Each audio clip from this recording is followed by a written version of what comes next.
So look, man, the Browns season is over, but even when the season is over here in Cleveland, there's still always a little seasoning that's added in the offseason. So I was scrolling on Twitter this morning, and I saw a video of OBJ on Marlon Humphrey's podcast talking about his time in Cleveland, talking about him, getting traded to Cleveland. And he says something that some Browns fans really didn't like. So, I want to jump in to that video, react to it. For those that don't want to dig deep in the context and actually watch the podcast and really dig deep into what OBJ said, I really just want to try and go out here and explain some things here. So let's hop into the clip. I'm going to show you guys a clip, then I'm going to react to it. Let's go ahead and play it. And, you guys tell me what you think in the comment section below, but let's roll the clip and then I'm going to react to it. There's a bit of me that feel like the Giants sent me off. I've said it before, sent me off to Cleveland to die. I could have went to the 49ers. I could have went to the Patriots. I could have went to teams that had, a chance to be great, and that's not what their desire was. Their desire, you can't tell me that this was the best trade package we could have got for you. No, your desire was to, kind of fuck me over a little bit. It's how I feel. You feel like I made a fool of you or the organization, and that was never truly my intention. I'm just that competitive. I wanted to win. I always wanted to win. I'm tired of being 6-10. We haven't done anything to make changes. Eli's going out. I'm texting Eli you're 7th on the list. You know what I mean? For the greatest of all time. I want to see Eli go out with another Super Bowl. We're not putting the pieces around him, and I feel like I was being wasted as well. That's how stats is cool and shit, but when you losing. Yeah, it doesn't feel like, okay, cool, I had 1,300, whatever, 1,400 yards, just many touchdowns. So look, man, when you hear it from the first, listen, and he says, the Giants sent me to Cleveland to die, when you hear that, you kind of have a negative connotation upon those words that come upon your head. And look, I will understand that. When I watched the clip at first and didn't do my digging and look at the context, I jumped to a conclusion and said, oh, man, he's trying to throw shade at Cleveland. Why you got to say that? Why you have to do that? But, it wasn't as deep as I was making it. OBJ was not trying to throw any shade at Cleveland here at all. I just think he was trying to describe that the Giants had some ill intent on sending him to a Browns franchise that, truthfully, just was not known for success at the time. He was not trying to throw shade at Cleveland at all by saying, Dave Gettleman and that previous Giants regimen sent me to Cleveland to die.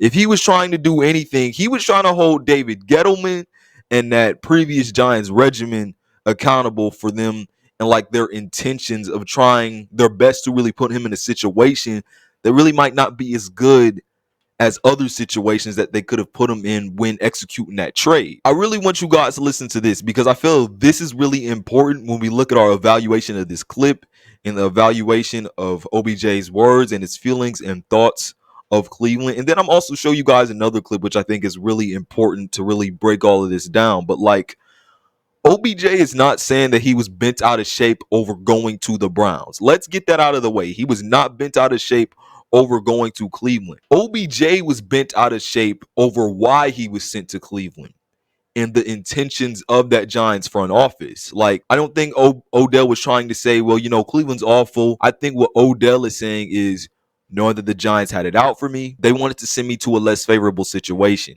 They could have sent him to a team that had a better chance to win than the Browns at the time. There was bad blood between him and Dave Gettleman. But with that being said, I want to get some more context like we should. I want to show you guys this clip also from that podcast excerpt and why I feel like there are just certain Browns fans that need to chill on their narrative that Odell hates Cleveland or something because he doesn't. So let's roll the clip and I'll react to it after and tell you guys what I think of it. Put this out there. I've never once said no bad words about Baker. As a fact, when I went to Cleveland, I had bought a house in Cleveland thinking that I was about to be here and we could, turn this into something that, turn this culture around. Jarvis had already been down there. They were already, changing the culture. So I bought a house in Cleveland. So I believed in Baker. And still to this day, we've talked. I know he's got a kid on the way and, wishing him success. And there's no, bro, life's too short to be beefed out over some shit that's not even real. So look, if anything, I think this podcast and really what Odell really had to say through all of this, talking with Marlon Humphrey in this, it really made me have more respect for Odell coming out of this Cleveland situation because just me personally, just being a Browns fan, I have my feelings and reservations on this situation. I feel like this podcast allows us to have more respect for Odell with the aftermath of this Browns situation, because he expresses here that, I believed this could work out. I believed in Baker. I even bought a house to prove my investment into this team and investment into changing the culture. He was confident in this team's ability and him being there to really turn some things around, which shows like Odell was not mad about being with the Browns. Like, he didn't express any resentment towards the Browns or his time with the Browns. Like, even after all of this, he's remained consistent in being like, hey, it's no bad blood. I have nothing against Cleveland. And he even showed more love to Cleveland in Marlon Humphrey's podcast. But look, in this clip, he just acknowledged that, he felt he could do well when he got to Cleveland. And look, moral of the story with that clip, the first clip I showed you guys, and the ones that some Browns fans are just going bonkers over, like, he was never trying to talk down on the Browns, man. Like, he's just acknowledging that he feels he was sent to Cleveland because of the Giants' ill intent to send him to a bad place. So look, some people are going to take their narratives because of their reservations about Odell as Cleveland fans, and they're just going to run with it. But everybody, I hope you enjoyed this reaction video. Other than that, this has been Malik Hicks, a.k.a. the Ranker of Dogs by the Sword, signing off. Peace out, and I'll see you on the other side. Peace.